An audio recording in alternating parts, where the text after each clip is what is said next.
famous last words have a unique way of encapsulating a person's life and final moments. They can be powerful, poignant, and sometimes even surprising. Take Julius Caesar, for instance. According to Shakespeare's play, his last words were, "Et tu, Brute?" This moment of betrayal by his friend Brutus occurs during the assassination of Caesar on the Ides of March in 44 BCE. As a Roman general and statesman, Caesar's life was filled with military conquests and political intrigue, culminating in his rise to power as dictator.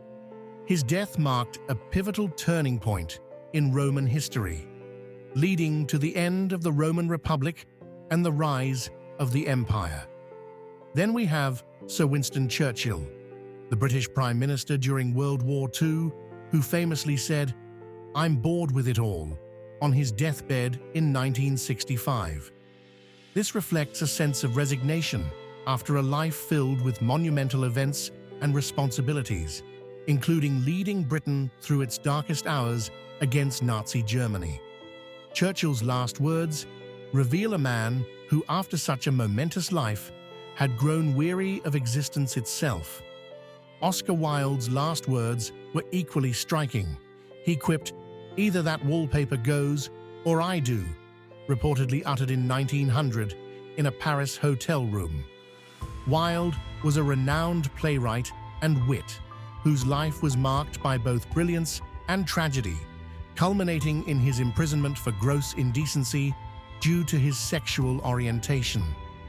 His final words showcase his flair for the dramatic right to the very end, highlighting his characteristic humor even in his last moments. John F. Kennedy's last known words, spoken moments before his assassination on November 22, 1963, were directed at Texas Governor John Connally. "No, you certainly can't."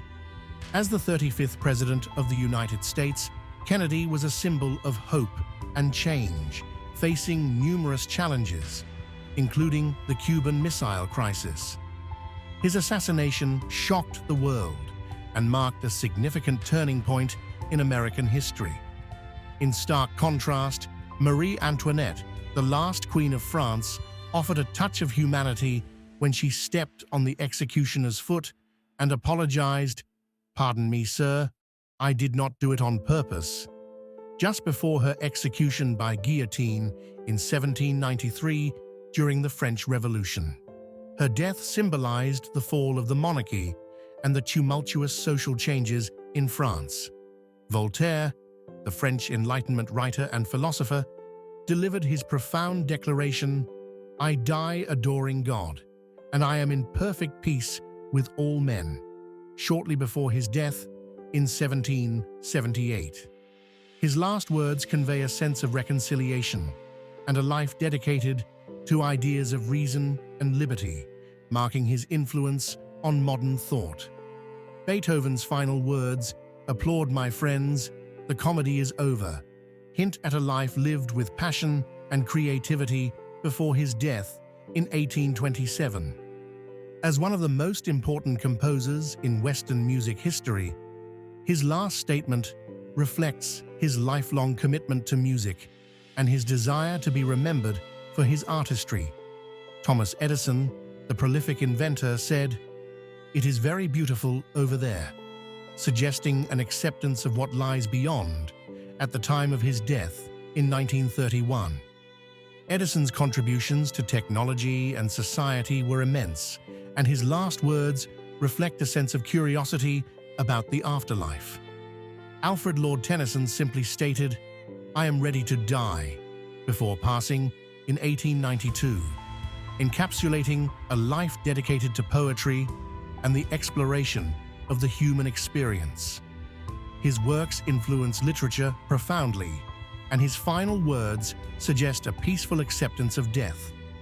Franklin D. Roosevelt's last words, "I have a terrific headache," remind us of the fragility of life. Spoken on April 12, 1945, just before he suffered a fatal stroke. These words reflect the human vulnerabilities even in a leader who had navigated the country through the Great Depression and World War II. Each of these statements offers a glimpse into the minds of great figures in history, revealing their humanity in their final moments and encapsulating the essence of their lives and legacies. Follow for more interesting facts. Thanks for watching.